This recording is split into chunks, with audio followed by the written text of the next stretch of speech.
Sealdah station থেকে গঙ্গা যে train ছাড়ে বারোটা বাজে সেই লাস্ট ট্রেনটা ছাড়ে। তারপরে আবার যদি গঙ্গা পৌঁছতে হয় 4:24 তেমনি আজকে বিকেলবেলা হয়তো নির্বাচন ঘোষণা হতে পারে অথবা আগামীকাল নির্বাচনের ডেট ঘোষণা হবে। ইতিমধ্যে সারা পশ্চিমবঙ্গ জুড়ে 23টি জেলাতেই তীব্র রক্তের সংকট। আমরা গতকালই সায়েন্স সিটিতে বিজ্ঞান নগরীতে আমরা রাজ্য জুড়ে তীব্র রক্তের সংকট এই নিয়ে একটা সঠিকভাবে আমাদের কর্মশালা ছিল। সেই কর্মশালা থেকে আমরা সিদ্ধান্ত গ্রহণ করেছি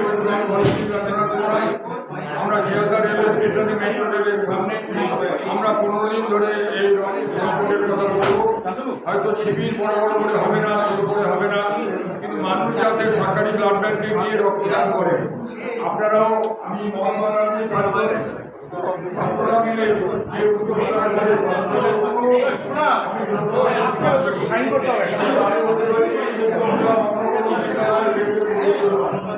অনেকেই শুরু করে দিলেন ধরে রাখতে পারেন। আমি আপনাদের আপনারা বছরের পর বছর এই ধরনের উদ্যোগ গ্রহণ করছেন।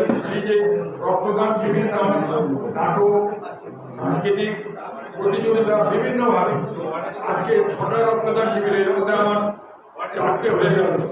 আরো একটা যাবো এখন আমি রামকৃষ্ণ যুবমন্দির, সেখানে 200 কালেকশন আছে। আরেকটা ক্যান্টনমেন্টে আছে, সেখানেও প্রায় 200 কালেকশন আছে। আপনাদের সকলকে ধন্যবাদ, শান্তনুকে ধন্যবাদ। অনেক আগে আমাকে বলে রেখেছিল খালি ব্লাড ব্যাংকটা দিলে হবে না, ন্যাশনাল মেডিকেল কলেজ আপনাদের এখানে এসেছে। আপনারা জানেন যে রক্তের যে এখন চাহিদা আপনারা উপলব্ধি করতে পারেন না। আজকে এই রক্তটা একজনের দান করার অঙ্গ সত্যিকার তৈরি হবে প্লেটলেট, এটা আজকে রাত্রেই হয়তো আজকে রাত্রেই হয়তো রোগীদের শরীরে সেটা সঞ্চালিত হয়ে যায়। তার শরীরে বাঁচে শরীরে বাঁচে তারপরে হচ্ছে লোহিত কণিকা 100 মিলি, সেটাও আগামীকালের মধ্যে ব্লাড ব্যাংক থেকে বন্ধ হয়ে যাবে। একটা তীব্র সংকটের মধ্যে আপনারাও যদি রক্তদান কেউ যান, আপনাদের শুনতে হবে রক্ত দিলে রক্ত পাবেন। আপনারা আমাদেরকে ফোন করবেন,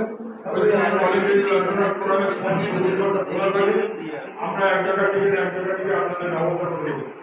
যেখানেই পারবেন ছোট ছোট করে 5 জন 10 জন করে যদি ব্লাড ব্যাংকে গিয়েও রক্তদান করার কথা। রাজনৈতিক গণতান্ত্রিক দেশে নির্বাচন একটা অপরিহার্য বিষয়। এটা নিয়ে যারা ব্যর্থ থাকবেন তারা থাকবেন, যারা থাকবেন না নির্বাচন নিয়ে ব্যর্থ তাদের এই সংগঠনকে একজন ডিফেন্সের ফুটবলার যদি নিয়ে এগিয়ে যান, তখন তো একজন স্ট্রাইকার হয়েছে অনেক সময় গোল বাজিয়ে সেই কাজটা এখন আমাদের করতে হবে। আমি ছাত্র সকলেই প্রতিদিনের মতো প্রত্যেককে আমি চিনি এবং আপনাদের যে ধারাবাহিকতা এটা কিন্তু আপনাদের একটা বিরাট বিরাট আমি প্রশংসা করছি। আমি আন্তরিক সালাম জানাচ্ছি আপনাদের এই উদ্যোগ। ধন্যবাদ। রক্তদান আন্দোলন দিল্লি। অসংখ্য ধন্যবাদ অপূর্ব দাকে। উনি রক্তদান আন্দোলনের একজন মহৎ ব্যক্তি। আমরা ওনার একটা সামান্য সম্মাননা জানাবো আমাদের 97 মাধ্যমিক এবং 99 উচ্চ মাধ্যমিক ব্যাচের পক্ষ থেকে। আমাদের সতীর্থরা ওনাকে সম্বর্ধিত করবেন।